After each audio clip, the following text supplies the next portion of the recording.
Hello बच्चों, कैसे हो आप सब लोग। उम्मीद है आप सभी बच्चे बहुत बढ़िया होंगे और एकदम मजे में होंगे। क्लास 12 विश्वास कॉमर्स फ्री बैच में आप सभी का स्वागत है।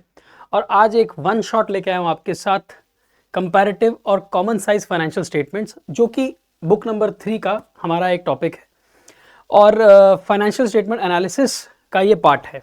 बहुत ही ईजी सा, बहुत ही सिंपल सा टॉपिक है।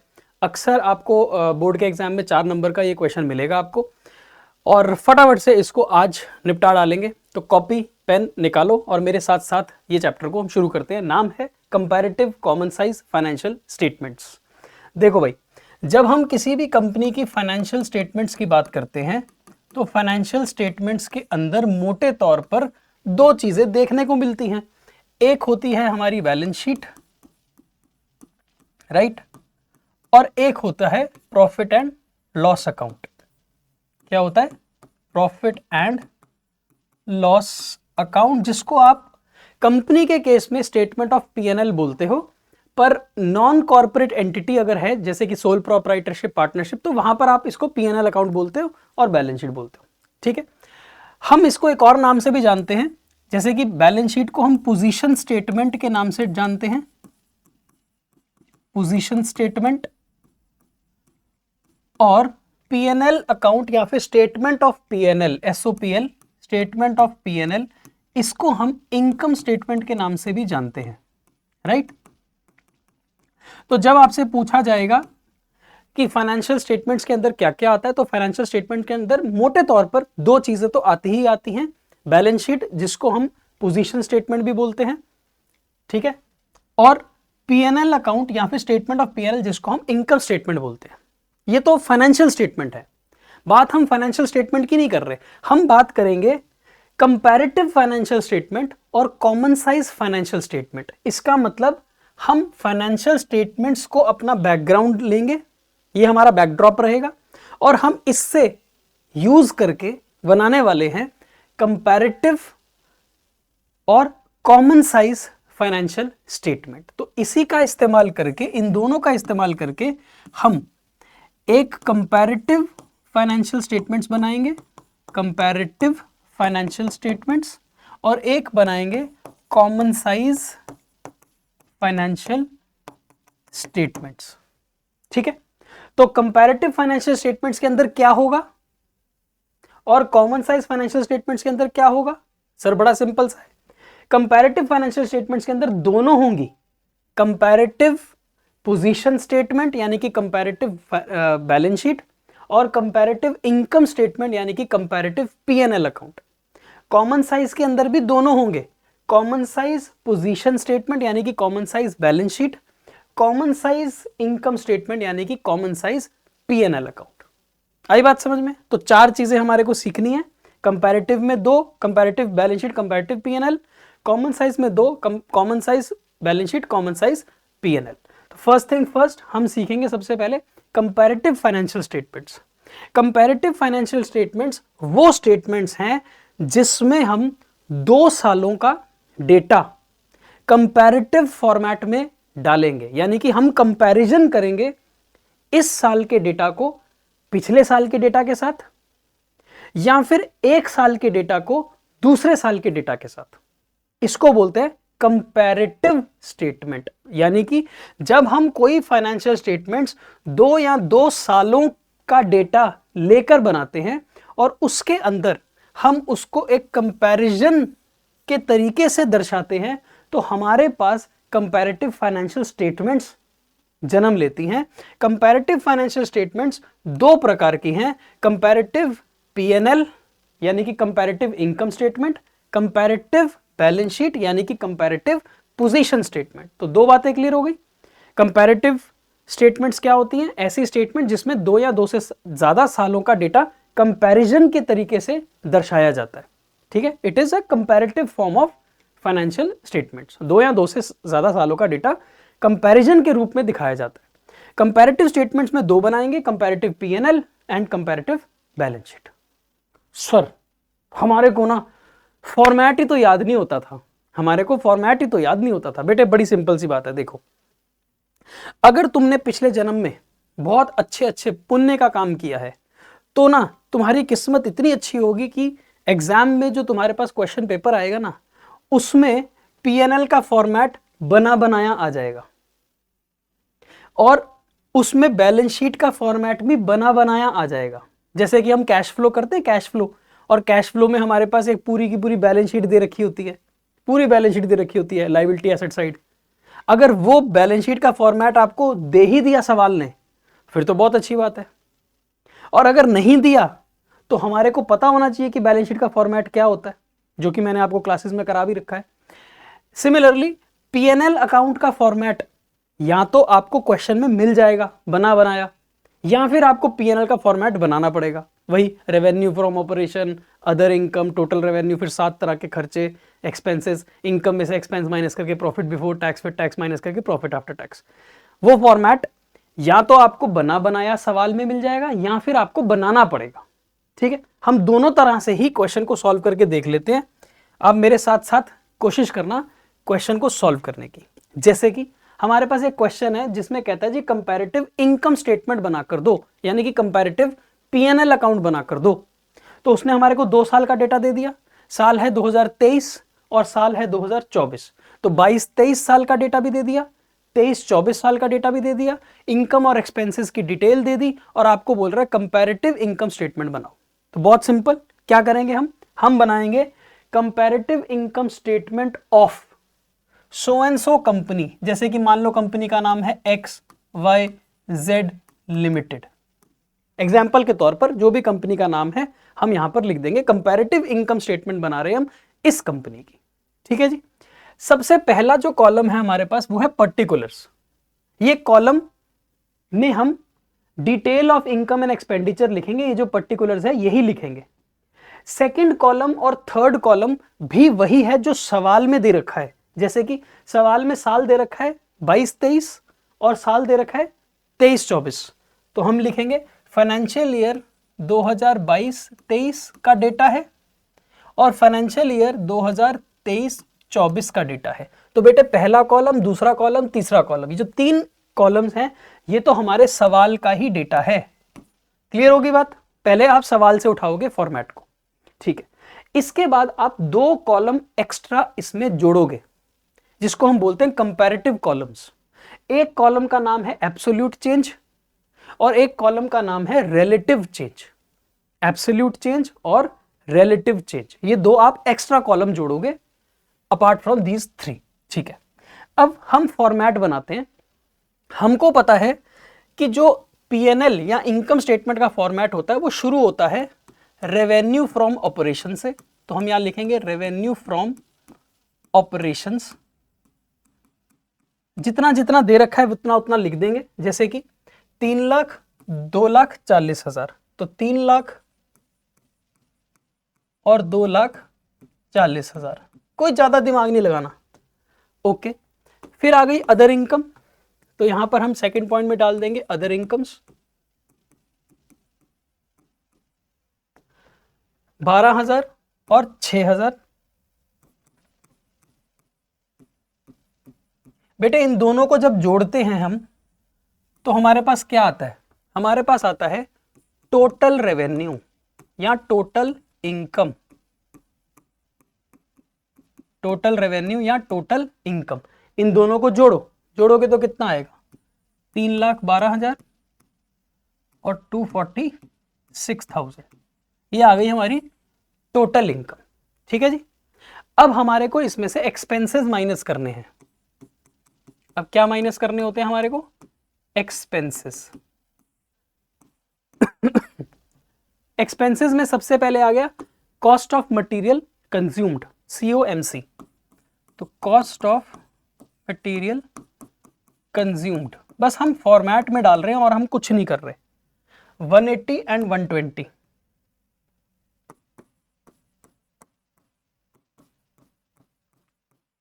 ठीक है।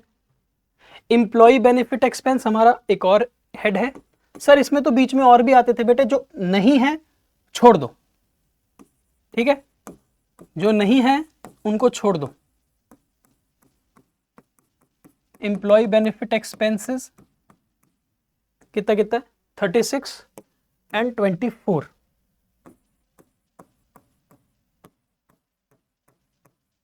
उसके बाद अदर एक्सपेंसेस, तो नेक्स्ट डाल देंगे हम अदर एक्सपेंसेस।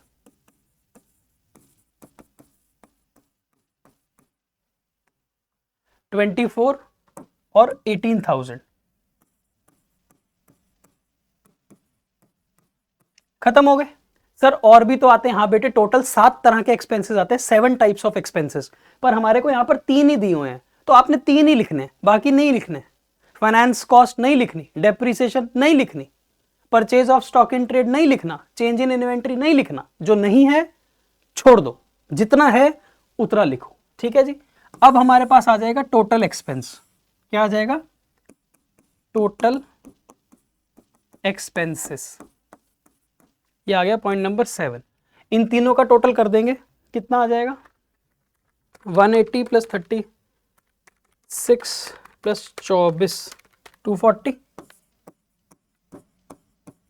ठीक है।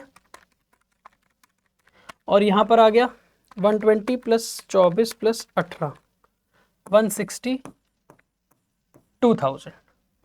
अब point number 8 is profit before tax. जो कैसे निकलेगा? जो निकलेगा पॉइंट नंबर 3 में से पॉइंट नंबर 7 को माइनस करके, यानी कि 3 में से 7 को घटा दो। 3,12,000 में से 2,40,000 के खर्चे माइनस कर दिए तो 72,000 का आ गया प्रॉफिट। सिमिलरली 246 में से 162 घटा देंगे तो 84,000 का आ गया प्रॉफिट बिफोर टैक्स। अब हमारे को क्वेश्चन में दे रखा है टैक्स, ये देखो 30%, 30%। टैक्स किसके ऊपर लगता है? टैक्स लगता है प्रॉफिट बिफोर टैक्स के ऊपर। तो 30% हमने टैक्स कैलकुलेट करना है। 72,000 का 30% 21,600 जो कि माइनस होगा, और 84,000 का 30% जो कि है 25,200 जो कि माइनस होगा। माइनस करने के बाद अब जो आपके पास बेटा जी वैल्यू आएगी वो होगी आपकी final value, which is called profit after tax. ये है आपका प्रॉपर फॉर्मेट। इस तरह से पहले तो आपको डेटा को प्रेजेंट करना है। जब तक आपने डेटा ही प्रेजेंट नहीं किया तब तक आप इसको सॉल्व नहीं कर सकते। मजे की बात क्या है? मजे की बात यह है कि या तो आपको particulars financial year 22-23, financial year 23-24, या तो आपको ये बना बनाया ही सवाल में आ जाएगा, as it is PNL account बना बनाया आ जाएगा। आपको सिर्फ 2 कॉलम एक्स्ट्रा जोड़ने होंगे, एब्सोल्यूट और रिलेटिव चेंज। या फिर आपको डेटा इस तरह से दिया होगा और डेटा को आपने इस तरह से प्रेजेंट करना है in the proper format of PNL account. बना लिया। अब तो बहुत ही सिंपल काम है। अब क्या करना है हमारे को? अब हमारे को चेंज कैलकुलेट करना है। चेंज यानी कि पिछले साल की तुलना में इस साल कितना कितना चेंज आया, पिछले साल के मुकाबले इस साल में कितना कितना चेंज आया, ये हमें कैलकुलेट करना है। जैसे कि पिछले साल 3 लाख रुपए की हमारी रेवेन्यू फ्रॉम ऑपरेशन यानी कि सेल थी, इस साल कितनी है? 2,40,000। बेटे इंक्रीज हुई कि डिक्रीज हुई? सर पिछले साल 3 लाख थी, इस साल 2,40 है, डिक्रीज हो गई कितनी? 60,000। तो बेटे ये वैल्यू माइनस में लिखना, माइनस मतलब ब्रैकेट में लिखना। कम हो गई ना सेल, तो माइनस। पिछले साल 12,000 रुपए थी हमारी अदर इनकम, इस साल 6,000 है। पिछले साल के मुकाबले इस साल हम चेक कर रहे हैं इसको, इस साल से कम हो गई ना, तो 6,000 और कम हो गई, माइनस। तो टोटल कितनी कम हो गई? 312 और 246। सर टोटल 66,000 रुपीज कम हो गई। सर बस यही चेक करना है। हाँ बेटे, पिछले साल के मुकाबले इस साल हमारी इनकम में कितना इजाफा आया है या इनकम कितनी कम हुई है। ठीक है, ऐसे ही अब इसको भी चेक करो, हर आइटम को चेक करना है, हर आइटम को। पिछले साल 180 का कॉस्ट ऑफ मटेरियल कंज्यूम था, इस साल 120 का है, तो 60,000 रुपए ये भी कम हो गया, माइनस। पिछले साल 36,000 के एम्प्लॉइज के खर्चे थे, इस साल 24,000 के हैं, तो 12,000 ये भी कम हो गया। सर सब कुछ ही कम हो गया? हाँ, 24 से 18 6,000 ये भी कम हो गया, सब कुछ कम हो गया। पिछले साल 22-23 में जो था और 23-24 में जो है उसका कंपैरिजन कर रहे हो आप, ठीक है, हर चीज को कंपेयर कर रहे हो आप। तो ये हो गया 78,000 रुपीज कम, ठीक है। हर लाइन आइटम को चेक करना है। 72 से 84 हो गया प्रॉफिट, ओ प्रॉफिट बढ़ गया है, प्रॉफिट 12,000 रुपए बढ़ गया। पिछले साल 72 था, इस साल 84 है, 12,000 प्रॉफिट बढ़ गया। अब ऑब्वियस ही बात है, प्रॉफिट बढ़ा तो टैक्स भी बढ़ जाएगा। 21,600 से 25,200 हो गया तो टैक्स भी बढ़ गया।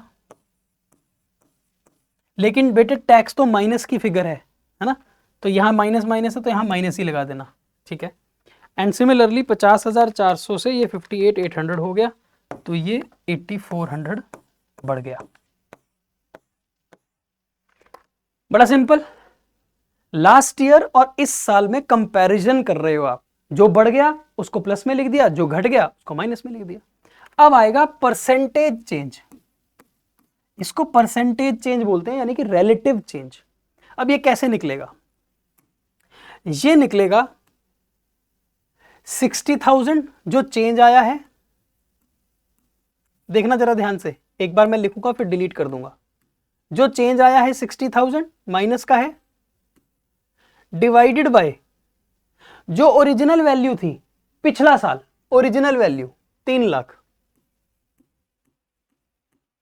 Multiplied by 100। कैसे निकाला आपने? कैसे निकलेगा ये निकलेगा 60,000 divided by 3 lakh, 60,000 divided by 3 lakh. आई बात समझ में? तो कितनी आ गई वैल्यू? ये कितनी वैल्यू आ गई है? 60,000 डिवाइडेड बाय 3 लाख, ये आ गया सर 20% का चेंज। और क्योंकि ये माइनस की फिगर है, ये माइनस की फिगर है, तो इसके आगे ब्रैकेट आएगा। आई बात समझ में? अब यहां पर कैसे निकलेगा? यहां निकलेगा 6,000 डिवाइडेड बाय 12,000, 6,000 डिवाइडेड बाय 12,000 गुना 100, तो ये कितना आ गया? 6,000 डिवाइडेड बाय 12,000, 50%, तो ये आ गया 50%। क्योंकि ब्रैकेट में है ये तो ब्रैकेट लगेगा। अब ये कैसे निकलेगा?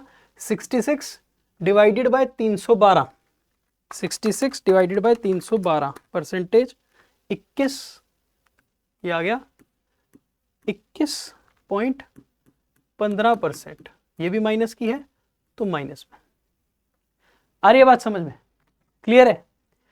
Change, absolute change divided by original value, last year value divided by last year value into 100। तो 60,000 divided by 3 lakh into 100, 6,000 divided by 12,000 into 100, 66,000 divided by 3 lakh 12,000 into 100। ठीक है, ऐसे ही करते चले जाओ। 60,000 divided bye 180, 60,000 divided bye 180 into 100, 33.33%। ये माइनस की है, देखो ना, ये माइनस में है, माइनस में है, माइनस में है, माइनस में है, माइनस, तो ये माइनस में चलती जाएगी। यहां पर पॉजिटिव आएगा तो ये प्लस में आएगी, ये पॉजिटिव है ये प्लस में आएगी। आई बात समझ में? ओके। ये आएगा 12,000 डिवाइडेड बाय 36,000, तो 12 डिवाइडेड बाय 36 अगेन 33.33%। ये आएगा 6,000 डिवाइडेड बाय 24, तो 6 डिवाइडेड बाय 24 25%। ये सारे माइनस में है तो माइनस में आ गए। ये आ जाएगा 78,000 डिवाइडेड बाय 240, 78,000 डिवाइडेड बाय 2,40,000, ये आ गया 32.5%। क्या मतलब है इसका? इसका मतलब है कि जो हमारा रेवेन्यू फ्रॉम ऑपरेशन है, सेल, वो 20% पिछले साल के मुकाबले कम हो गया। 50% अदर इनकम हमारी कम हो गई। टोटल इनकम हमारी 21.15% कम हो गई। 33.33% हमारी cost of material consumed decrease हो गई। 33.33, 1/3 हमारी इंप्लॉय की कॉस्ट कम हो गई। 25% हमारे अदर खर्चे कम हो गए। 32.5% हमारे टोटल खर्चे कम हो गए। ये है comparative data, it is easy to analyse. फिर देखो 12,000 divided by 72,000, 12 divided by 72, 16.66% increase हो गया। Oh my dog, increase 12,000 plus की फिगर है तो ये प्लस में रहेगा, माइनस में नहीं। ओके, अब देखो टैक्स बढ़ गया ना, टैक्स भी बढ़ गया। पिछले साल 21 था, इस साल 25 है, तो ये भी प्लस की फिगर आएगी, लेकिन हम माइनस लगाएंगे क्योंकि इसके आगे माइनस लगा हुआ है, ठीक है ना। तो 3600 डिवाइड बाई 21,600, ये आ गया 16.66%, ये भी बढ़ गया। और सिमिलरली ये भी बढ़ जाएगा 8400 डिवाइडेड बाय 50,400, 16.66%। आई बात समझ में? तो इसको बोलते हैं comparative income statement. Very simple, very easy. पहले आप पीएनएल अकाउंट का फॉर्मेट बनाएंगे, दोनों साल का, फिर आप एब्सोल्यूट चेंज निकालेंगे कि पिछले साल के मुकाबले इस साल में क्या चेंज आया है, फिर रिलेटिव परसेंटेज चेंज निकालेंगे, ठीक है जी। ओके सर ऐसा सा ही एक और क्वेश्चन हमारे को करा दो, लेकिन थोड़ा सा डिफरेंट हो तो मजा आ जाए। लो भाई, एक और क्वेश्चन है हमारे पास, कंपैरेटिव इनकम स्टेटमेंट बनानी है, लेकिन थोड़ा सा डिफरेंट इस तरह से है कि इसमें कुछ कैलकुलेटिव पार्ट ज्यादा है, कैलकुलेटिव पार्ट थोड़ा सा ज्यादा है। कैसे, आओ देखें। साल कितने हमारे पास, 2023, 2024 और पर्टिकुलर्स। तो पहले तो हम 3 कॉलम बनाएंगे यही वाले। तो कंपैरेटिव इनकम स्टेटमेंट ऑफ, मान लो XYZ लिमिटेड, 2 साल का डेटा है। तो पर्टिकुलर्स, साल है 22-23, साल है 23-24। ये इधर इधर भी बना सकते हो, ऐसी कोई हार्ड एंड फास्ट रूल नहीं है। जैसा डेटा आपको क्वेश्चन में दिया होगा आप वैसा बना लेना। अगर 23-24 पहले दिया होगा तो 23-24 पहले बना लेना, 22-23 पहले दिया होगा तो 22-23 पहले बना लेना। आप जिस मर्जी तरह से फ्लिप कर लो, कोई इतना हार्ड एंड फास्ट रूल नहीं है, ठीक है। देखो भाई, हमारे को रेवेन्यू फ्रॉम ऑपरेशन और अदर इनकम 2 चीजें चाहिए होती हैं, दोनों हैं हमारे पास। Point 1, revenue from operations, second other incomes. हमारे पास अदर इनकम का डेटा है 1,20,000, 1,44,000। तो यहां हम अदर इनकम में लिख देते हैं 120 और 144। लेकिन हमारे पास रेवेन्यू का डेटा नहीं है। उसने ये बोला है कि जो हमारी रेवेन्यू फ्रॉम ऑपरेशन है वो अदर इनकम का कुछ परसेंटेज है, और कितना है, 250%। 1,20,000 हमारी अदर इनकम है और रेवेन्यू हमारे 250%। 250% का मतलब है 2.5 टाइम्स। तो 1,20,000 अगर हमारी अदर इनकम है और 2.5 गुना हमारी रेवेन्यू फ्रॉम ऑपरेशन है, तो इसका मतलब 1,20,000 का 2.5 टाइम्स करोगे तो 3 लाख रुपए की तुम्हारी रेवेन्यू फ्रॉम ऑपरेशन है। सिमिलरली 144 का 2.5 गुना हमारा रेवेन्यू फ्रॉम ऑपरेशन है, तो यहां पर भी ऐसा ही करोगे। 144 का 2.5 गुना 3,60,000 आ गई वैल्यू। बस टोटल रेवेन्यू या टोटल इनकम, ये टोटल हो गया 4,20,000 और ये टोटल हो गया 5,04,000। ठीक है जी। अब हम इसमें से माइनस करेंगे एक्सपेंसेस। कौन सा एक्सपेंस दिया है, लिखो। हमें दिया है कॉस्ट ऑफ मटेरियल कंज्यूम्ड और अदर एक्सपेंसेस। तो 2 ही एक्सपेंस दिए हैं, कॉस्ट ऑफ मटेरियल कंज्यूम्ड और other expense.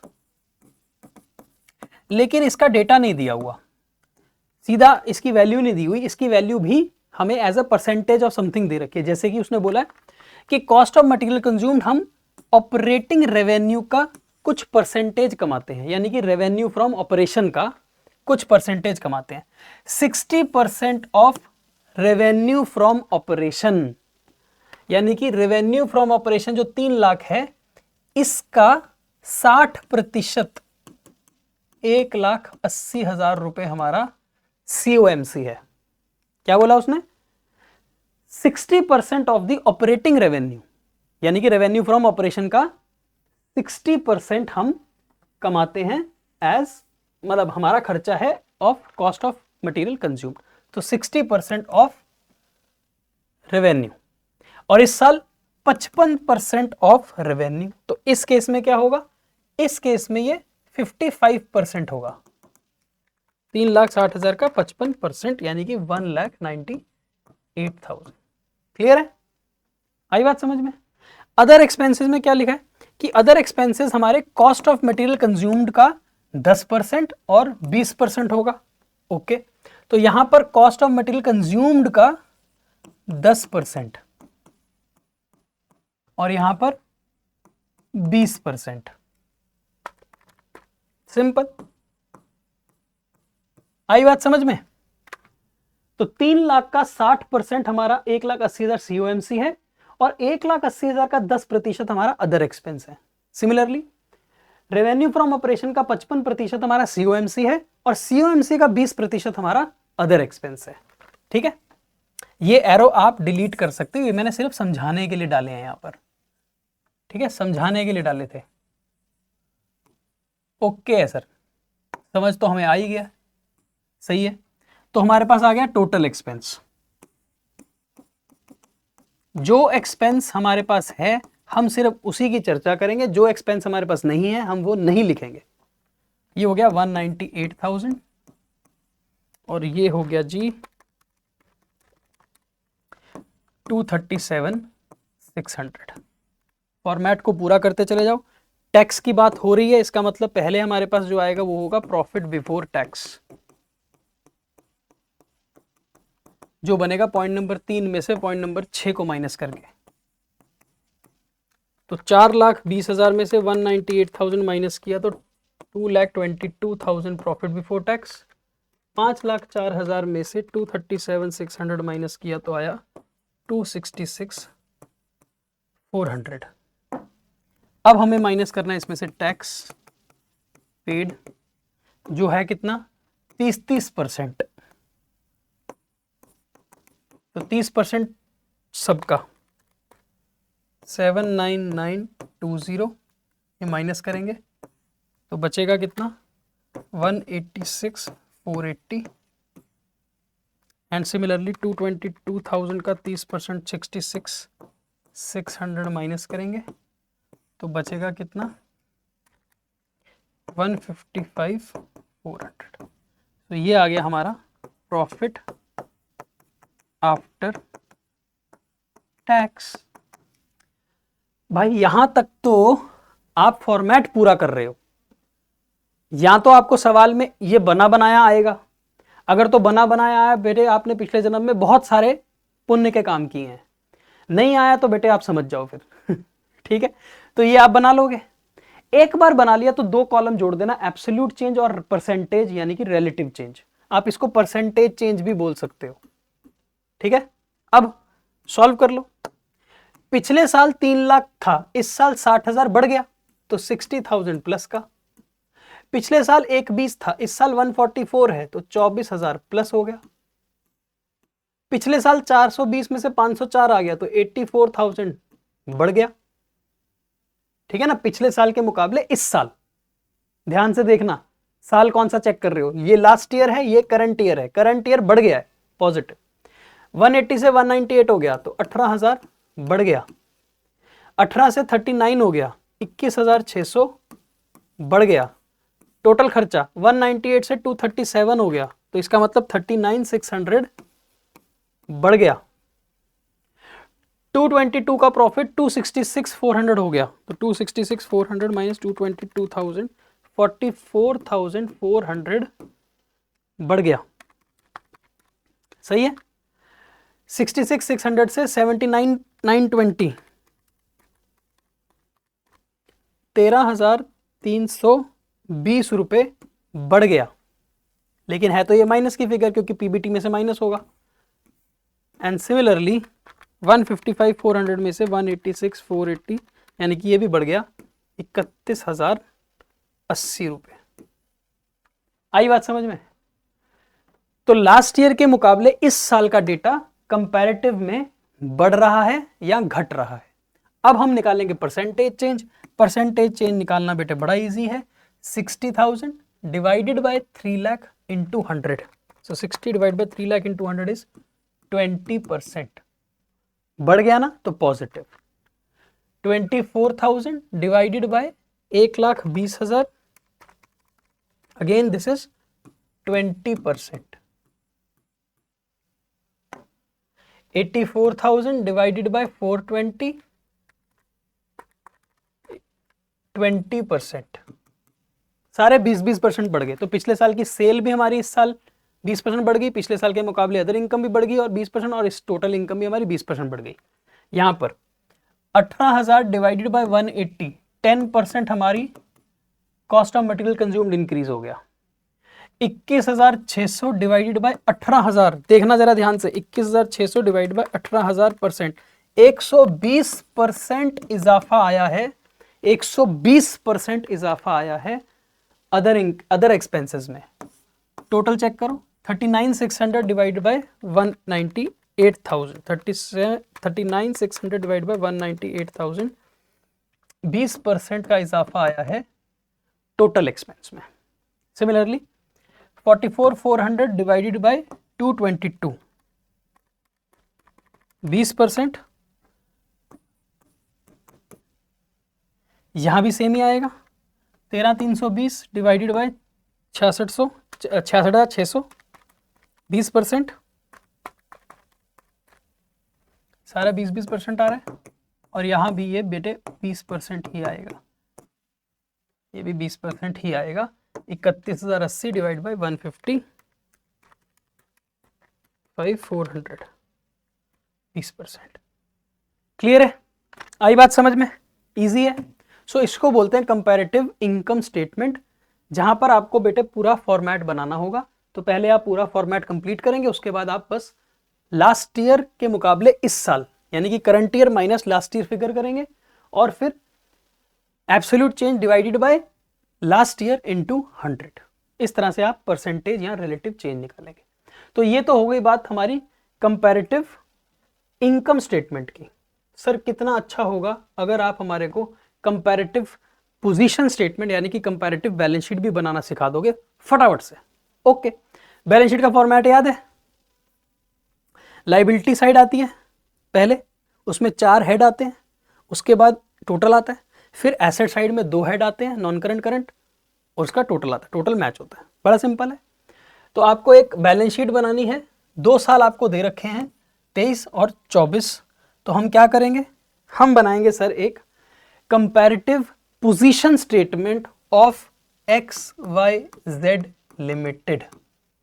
Comparative position statement यानी कि balance sheet as on, financial year नहीं लिखेंगे इसमें, इसको काट देते हैं, यहां लिखेंगे as on 31 March 2023 and as on 31 March 2024। क्योंकि बैलेंस शीट तो हम एज ऑन बनाते हैं या as at a particular date बनाते हैं ईयर एंड पे। तो 31 मार्च 23 और 31 मार्च 24 की हम बैलेंस शीट बना रहे हैं। अब अगर हम बैलेंस शीट की बात करें तो बेटे ये 3 हेड लायबिलिटी के हैं और 2 हेड एसेट के हैं, है ना। तो हमारे पास यहां पर क्या आएगा, सबसे पहले आता है सर हमारे पास इक्विटी, फॉर्मेट याद रखना, इक्विटी एंड लायबिलिटीज। उसमें 1 2 3 दे रखे हैं आपको, share holder fund, share holders fund, non current liability and current liability. तो जैसा दे रखा है वैसा ही लिखो, non current liability and current liability. जब हम इन तीनों को ऐड करेंगे तो हमारे पास आ जाएगा टोटल, ठीक है। फिर आ जाएंगे हम बी साइड पर, यानी कि एसेट्स। एसेट्स में बेटे हमारे पास 2 हैं, 1 2 non current assets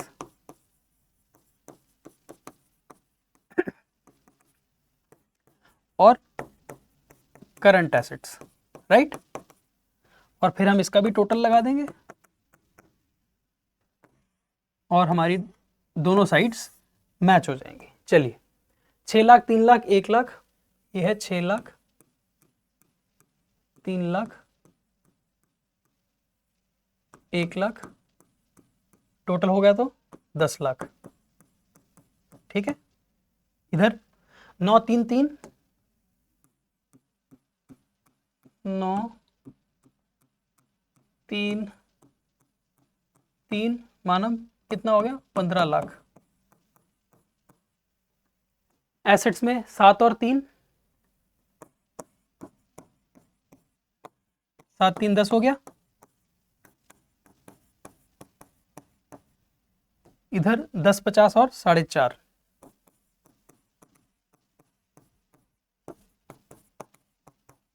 total.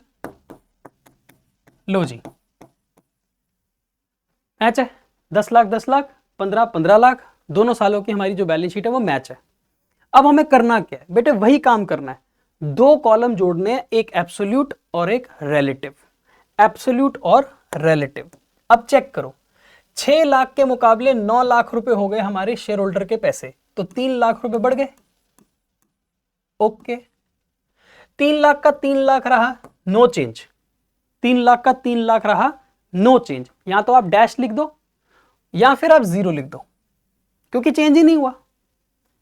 1 lakh के मुकाबले 3 लाख हो गया, इसका मतलब 2 लाख रुपए बढ़ गया। टोटलिटी में देखो तो 10 से 15 हो गया, यानी कि 5 लाख रुपए की लाइबिलिटी साइड इंक्रीज हो गई। Similarly non current asset 7 lakh से 10 50 हो गए, यानी कि 3,50,000 रुपए ये बढ़ गए, और 3 लाख से 4.5 यानी कि 1.5 लाख रुपए हमारे करंट एसेट बढ़ गए। इन टोटलिटी 5 लाख रुपए बढ़ गया asset base. Simple. Relative change कैसे निकालते हैं, जैसे निकालते हैं, पहले निकाला 3 lakh divided by 6 lakh into 100, 50%। ये तो सर 0% ही आएगा, क्योंकि बढ़ा ही नहीं ना, बढ़ा भी नहीं घटा भी नहीं। Okay, 2 lakh divided by 1 lakh, तो 2 डिवाइडेड बाय 1 कितना हो गया है, 2 lakh divided by 1 lakh, 200%। Double हो गया ना, 200% डबल हो गया।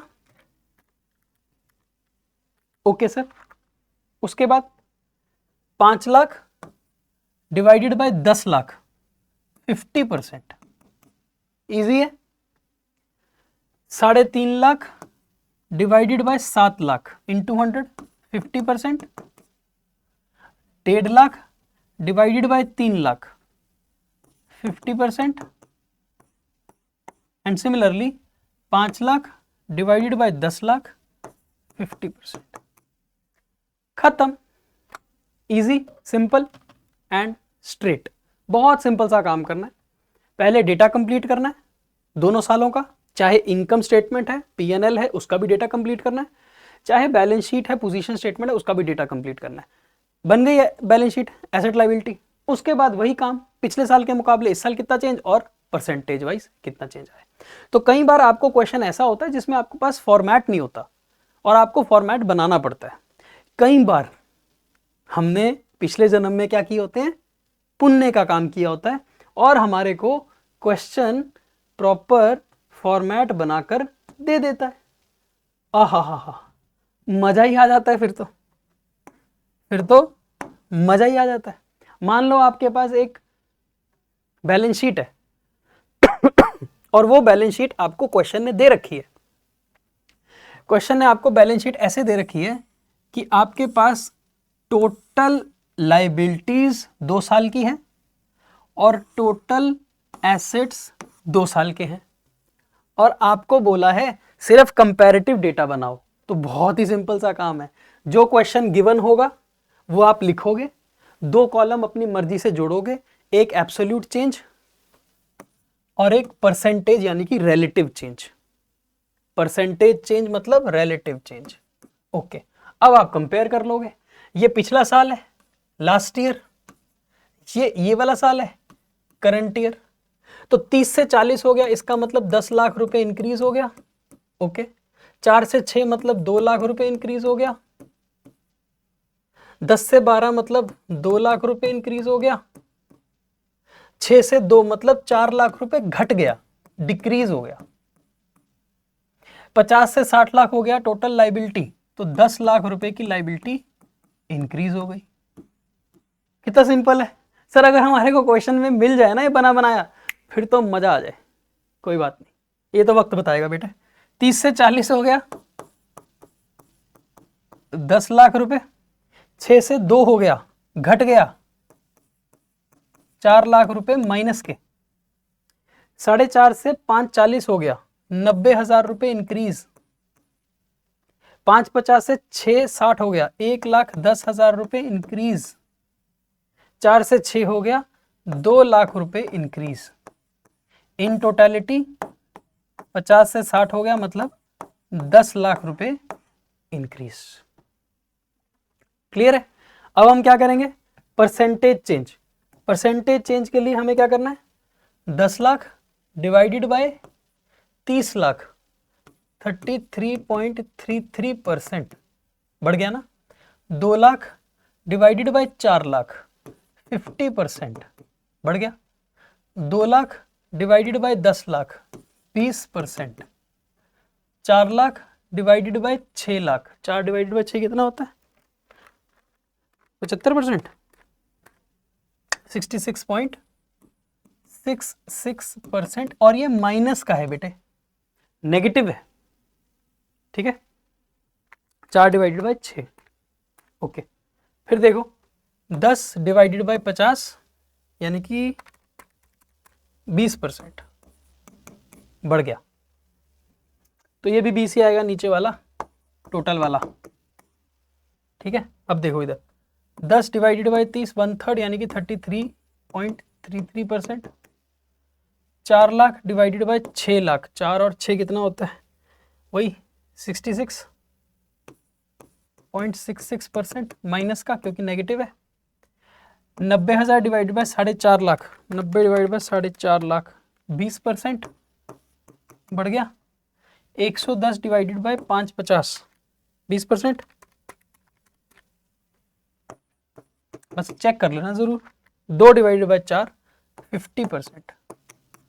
लो जी 2 divided by 4 10 divided by 50 done है। Absolute relative. तो सर हमारे को comparative balance sheet, comparative PNL, comparative income statement, comparative position statement बनानी आ गई है। अब दुनिया भर का कोई भी सवाल आ जाए हमारे को कोई और रिवीजन करने की जरूरत नहीं है। सिंपल सा खेल है, हमारे पास फॉर्मेट या तो होगा या हमारे को याद करना है, बाकी तो हम कर लेंगे एब्सोल्यूट और रिलेटिव। तो ये बात होगी बेटे हमारी कंपैरेटिव स्टेटमेंट्स की। अब आते हैं हम कॉमन साइज स्टेटमेंट्स के ऊपर।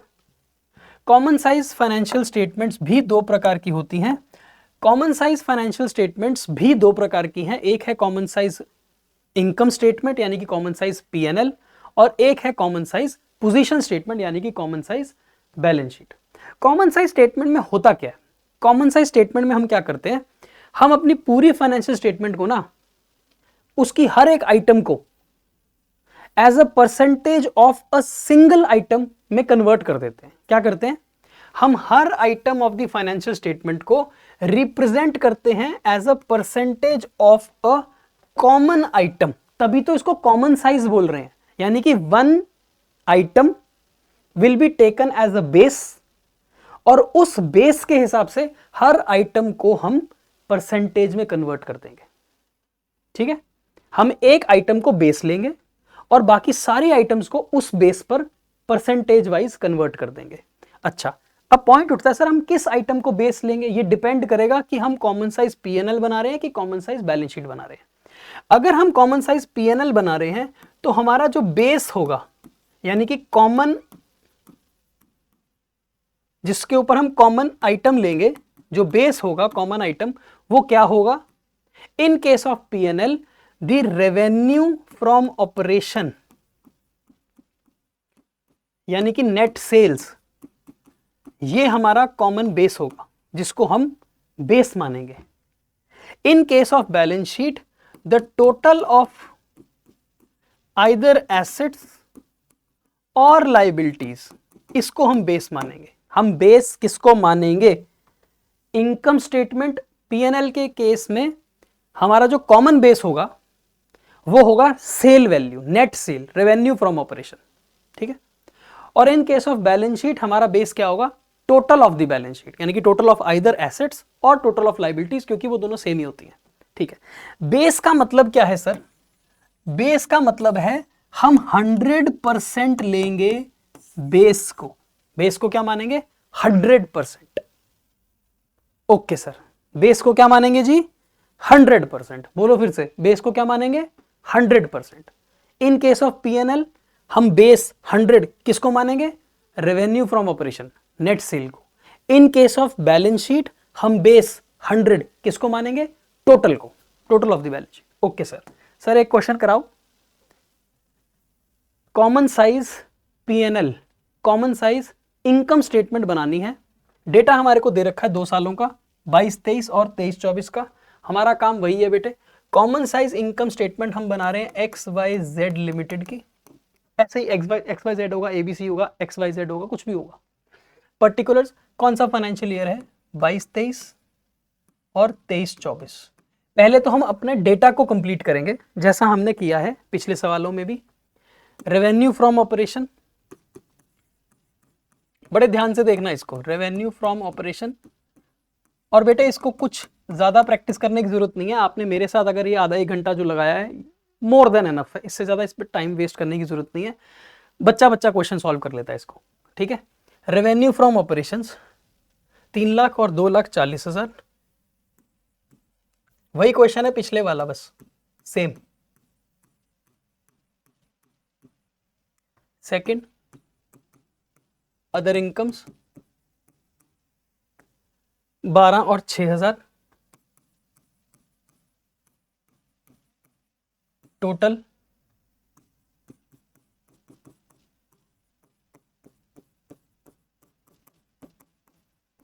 3,12,000, 246,000। फिर हम कुछ एक्सपेंसेस माइनस करते हैं। वैसे तो 7 तरह के एक्सपेंसेस होते हैं, पर अगर आपको दिए ही सिर्फ 3 है तो 3 ही लिखोगे आप। Cost of material consumed,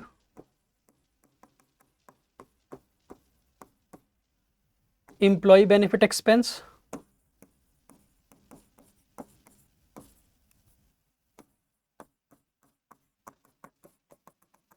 other expense. ठीक है। 180, 36, 24,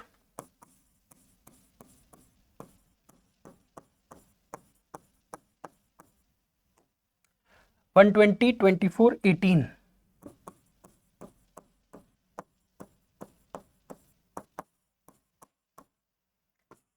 टोटल एक्सपेंस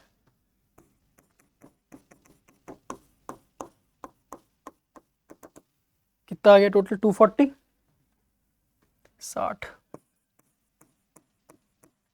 ये कितना हो गया, 120 + 24 + 18, 120 + 24 + 18, 162,000। अब क्या हमारे पास टैक्स भी है, हाँ, तो प्रॉफिट बिफोर टैक्स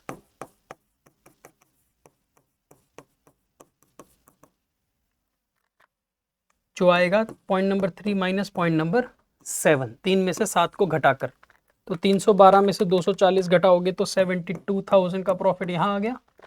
246 में से 162 घटाओगे तो 84,000 का प्रॉफिट यहाँ आ गया। इसमें से माइनस कर दोगे टैक्स 30%, तो 30% टैक्स हो गया जी 25,200, जो माइनस करके आपके पास वैल्यू आ जाएगी 58,800 प्रॉफिट आफ्टर टैक्स। हो गया रिवाइज, सेम क्वेश्चन था। और यहाँ पर 72,000 इंटू 30%, 21,600, ये वैल्यू आ गई 50,400। जितनी मर्जी बार आपने बनाकर देखना, बनाकर देख लो, फॉर्मेट आपके टिप्स पर होना चाहिए, फॉर्मेट आपके टिप्स पर होना चाहिए। 7 एक्सपेंसेस आते हैं यहाँ पर, अभी तो 3 ही दिए, 4 और होते तो 4 डाल देता। ठीक है। अब हमें क्या करना है, अब हमारे को बेटे 2 कॉलम ऐड करने हैं कॉमन साइज फिगर्स के। कॉमन साइज फिगर फॉर 22-23, इस साल का 1 कॉलम और इस साल का 1 कॉलम। ठीक है। इस साल का एक कॉलम यहां ऐड कर दिया, इस साल का एक कॉलम यहां ऐड कर दिया, 2 साल 2 कॉमन साइज फिगर्स के column.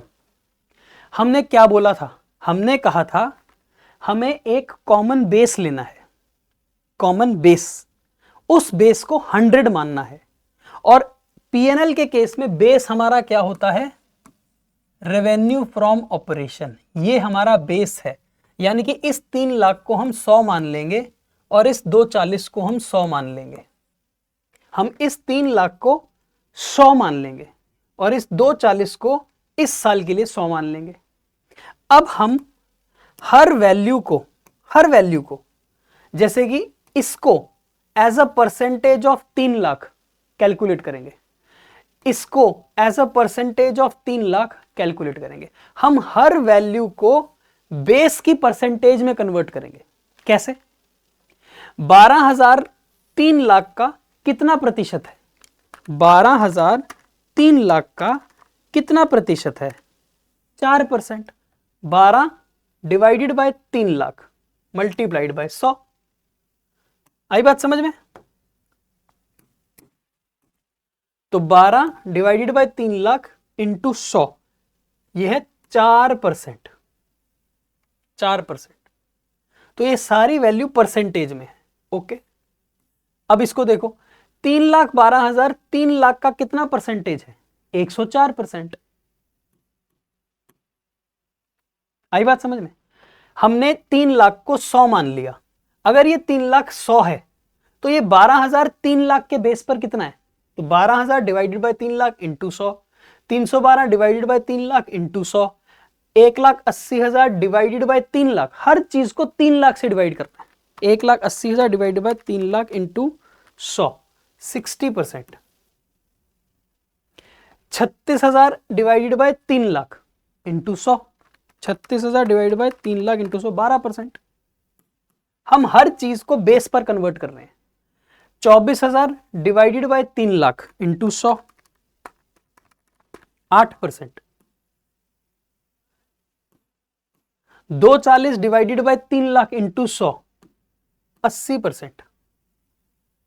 72,000 divided by 3 lakh into 100,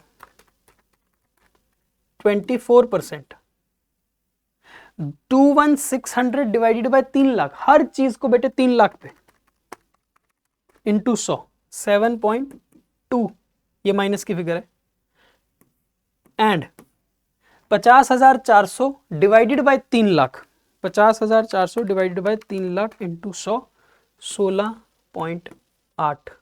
sir क्या ये फिगर्स परसेंटेज में है? हाँ, परसेंटेज परसेंटेज परसेंटेज परसेंटेज। आई बात समझ में? ये सारी फिगर्स परसेंटेज में हैं। आप खुद भी चेक कर सकते हो, ध्यान से देखोगे तो थोड़ा समझ आ जाएगा। अगर हमने इस 3 लाख को 100 माना है और ये 12,000 3 लाख का 4% है, तो दोनों इनको जोड़ेंगे तो 104 हो जाएगा। 104 में से 80 घटाओगे तो 104 में से 80 घटाओगे तो 24 बचेगा। 24 में से 7.2 घटाओगे तो 16.8 बचेगा। ठीक है? हाँ सर, समझ तो हमारे को आ गया है। यस, आ गया है। अब इधर भी हम करके देख सकते हैं। 2,40,000 को हमने 100% माना है, तो 6,000 2,40,000 का कितना है? 6,000 डिवाइड बाय 2,40,000 इंटू 100, 2.5%। 246 240 का कितना है? 246 डिवाइडेड बाय 240 इंटू 100, 102.5% आएगा। 1,20,000 2,40,000 का कितना है? 50%। 2,24,000 2,40,000 का कितना है? 10%। 18,000 240 का कितना है? 18,000 2,40,000 का है 7.5%। तो टोटल कितना प्रतिशत हो गया? ये टोटल कितना हो गया? 50 60 67.5, क्योंकि हम 162 को अगर 240 से डिवाइड करेंगे तो वो आएगा 67.5%। 84 240 का कितना है? 84 डिवाइडेड बाय 240 परसेंटेज 35%। 25,200 240 का कितना है? 25,200 डिवाइड बाय 2,40,000 इज 10.5%। दोनों को घटा के देख लो वैसे तो आ जाएगा 24.5%। चेक कर लो। 58,800 डिवाइड बाय 240 24.5%। आई बात समझ में?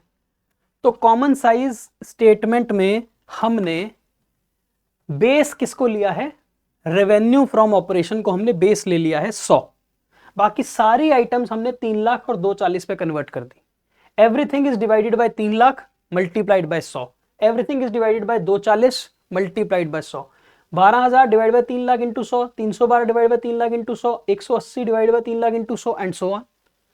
6,000 divide by 240 into 100, 246 divide by 240 into 100, 120 divide by 240 into 100 and so on. सारी चीजें परसेंटेज में कन्वर्ट कर दी। इससे रीडेबिलिटी अच्छी आ गई, इससे समझ आ जाएगा। अब देखो कंपैरेटिव और कॉमन साइज को समझना बड़ा इजी हो गया। कॉमन साइज में क्या है? हमने पिछले साल 4% कमाया था अदर इनकम, इस साल हम कमा रहे 2.5%। मतलब हमारी अदर इनकम मेन इनकम का कम हो गई परसेंटेज। पिछले साल 60% हमारा कॉस्ट ऑफ मटेरियल कंज्यूम्ड था, अपनी सेल का 60% हम कॉस्ट ऑफ मटेरियल पे लगाते थे। इस साल हम 50% लगा रहे हैं, यानी कि हमने कॉस्ट कंट्रोल कर ली। 12% हमारे इंप्लॉइज का खर्चा था हमारी सेल के मुकाबले। जितनी हमारी सेल होती थी उसका 12% हम इंप्लॉइज को खर्च करते थे। इस साल हम अपनी सेल का 10% खर्च कर रहे हैं, कंट्रोल कर रहे हैं। इस तरह से इसको समझते हैं। 8% हमारा अदर एक्सपेंस था अपनी सेल का, इस साल 7.5% है। इसका मतलब हम अपनी कॉस्ट को घटाने में कामयाब हुए हैं। पिछले साल हमारे पास 16.8% ही बचा था प्रॉफिट अपनी सेल में से, यानी कि 100 रुपए की सेल करते थे, सारा कट कटा के 16 रुपए 80 पैसे बचते थे हमारे पास। इस साल अगर हमने 100 रुपए की सेल करी है तो हमारे पास 24.5 रुपए बचे।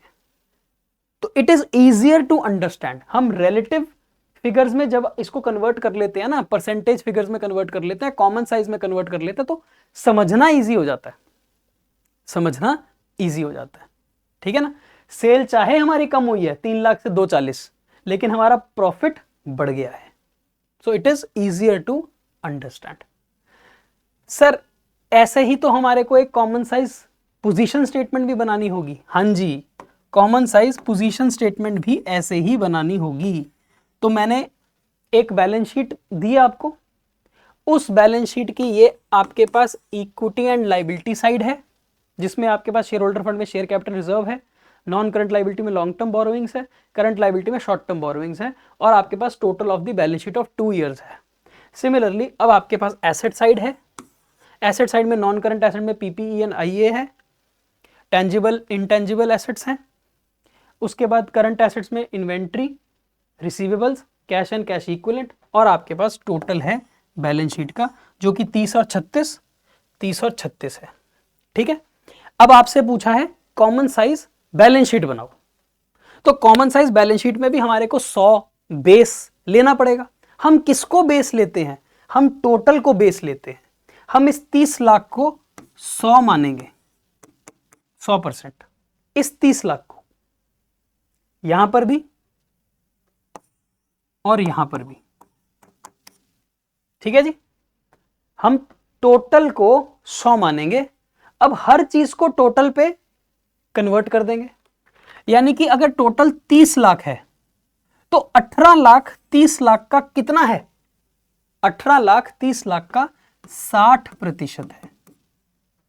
इस 100 पे 60% हमारे शेयर्स का पैसा है। 240 30 लाख का कितना है? 240 30 लाख का कितना है? 8%। 6 लाख 30 लाख का कितना है? 6 डिवाइड बाय 30 लाख 20%। 3,60,000 30 लाख का कितना है? 12%। सारों को जोड़ो, 60 + 8 68, 68 + 20 88, 88 + 12 इज 100। हर चीज को हमने बेस पे कन्वर्ट कर दिया, हर चीज को हमने बेस पर कन्वर्ट कर दिया। ऐसे ही सर इस 36 लाख को भी हम 100 मानेंगे, हाँ जी, इस 36 को हम 100 मानेंगे। हम टोटल को 100 मानते हैं बैलेंस शीट के केस में, और रेवेन्यू फ्रॉम ऑपरेशन को 100 मानते हैं इनकम स्टेटमेंट पीएनएल के केस में। अब ये 24 लाख 36 लाख का कितना है, 24 डिवाइड बाय 36, 66.66%। 3,60,000 36 लाख का कितना है, 10%। 7,20,000 36 लाख का कितना है, 20%। और 1,20,000 36 लाख का कितना है, निकाल लेते हैं, हम इतने भी तेज थोड़ी हैं। 3.33%। इसको 67 कर देना, नहीं तो टोटल नहीं बनेगा, ठीक है ना। इसको 66.67 कर देना, खत्म हो गई बात। तो everything is converted as a percentage of the total of balance sheet. हर चीज को आपने टोटल पर कन्वर्ट करना है। अब इसको जोड़ के देख लो, 66.67 प्लस 3.33 70, 70 प्लस 30 100%। ऐसे ही आप एसेट साइड पे भी करोगे। इस 30 को आप 100 मान लो। 18 लाख 30 लाख का कितना है, 60%। 3,60,000 30 लाख का कितना है, 12%। 2,70,000 30 का कितना है, 9%। 3,30 30 लाख का कितना है, 11%। 2,40 30 लाख का कितना है, 8%। टोटल करके देख लो, 60 और ये कितना हो गया 20, 80 और ये कितना हो गया 20, 100%। 36 लाख को कितना मानोगे, 100%। इस 36 को 100 मानोगे। 24 36 का कितना है, 66.67%, है ना, अभी निकाला था। 1 20 36 का कितना है, 3.33%। 3 24 36 का कितना है, 9%। 396 36 का कितना है, 11%। और 360 36 का कितना है, 10%। टोटल करके देख लो, 70 80 90 100। ठीक है जी, आई बात समझ में, क्लियर है। क्या बोलते हैं इसको, इसको बोलते हैं कॉमन साइज फिगर्स। तो इसका कॉमन साइज यहां लिख दिया 2023 का, इसका कॉमन साइज यहां लिख दिया 2024 का। आई बात समझ में, इसका कॉमन साइज यहां, इसका कॉमन साइज यहां। आप एक और काम भी कर सकते हो, इसके साथ इसका कॉमन साइज और इसके साथ इसका कॉमन साइज, मतलब ये वाला कॉलम बीच में ले आओ, इसका कॉमन साइज, इसका कॉमन साइज, जैसे मर्जी करो, कोई फर्क नहीं पड़ता, कोई फर्क नहीं पड़ता। आप पहले 2023 की वैल्यूज लिख के उसका कॉमन साइज बना दो, फिर 2024 के बाद वैल्यू लिख के उसका कॉमन साइज बना दो, या फिर दोनों वैल्यूज लिख के इनके कॉमन साइज अलग अलग लिख दो। ये इसका कॉमन साइज हो गया, ये इसका कॉमन साइज। बहुत ईजी है, बहुत सिंपल है, कोई दिक्कत नहीं है। अच्छा, अब एक और बात कर लेते हैं जाते जाते, बस खत्म हो गया वैसे तो, जाते जाते बस एक और बात कर लेते हैं यहां पर। जब हम बात करते हैं कंपैरेटिव की, और जब हम बात करते हैं कॉमन साइज की, तो कंपैरेटिव के केस में हम एक साल को कंपेयर करते हैं दूसरे साल के साथ, एक साल को कंपेयर करते हैं दूसरे साल के साथ। इसका मतलब हम ऐसे चलते हैं, ऐसे चलते हैं। 2023 को कंपेयर करते हैं 2024 के साथ, है ना, ऐसे कंपेयर करते हैं, ऐसे। Direction of comparison is from left to right, direction is from left to right, ऐसे करते हैं ना। पिछले साल की सेल कितनी थी, 10 लाख, इस साल सेल कितनी है, 15 लाख, बढ़ गई 5 लाख। तो हम ऐसे चलते हैं, left to right. Common size के केस में हम टॉप टू बॉटम चलते हैं, top to bottom, bottom to top. Movement कैसे चलती है, ये देखो, हम ऊपर से नीचे जा रहे हैं। 60 100 का, 12 100 का, 9 100 का, 11 100 का, 8% 100 का। हम ऊपर से नीचे, नीचे से ऊपर जा रहे हैं। हम ऐसे कंपेयर नहीं कर रहे, हम ऐसे नहीं जा रहे ना, हम नीचे से ऊपर, ऊपर से नीचे जा रहे हैं। आई बात समझ में, मूवमेंट कैसे चल रही है ये बता रहा हूं मैं आपको। तो जब हम left to right, right to left जाते हैं, इसको बोलते हैं हॉरिजॉन्टल एनालिसिस।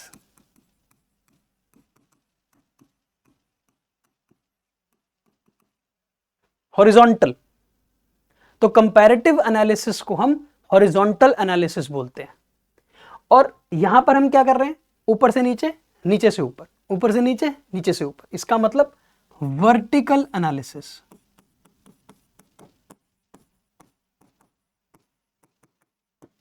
तो आपसे अगर कोई पूछ ले कि हॉरिजॉन्टल एनालिसिस किसको बोलते हैं और वर्टिकल एनालिसिस किसको बोलते हैं, तो आप बता दोगे?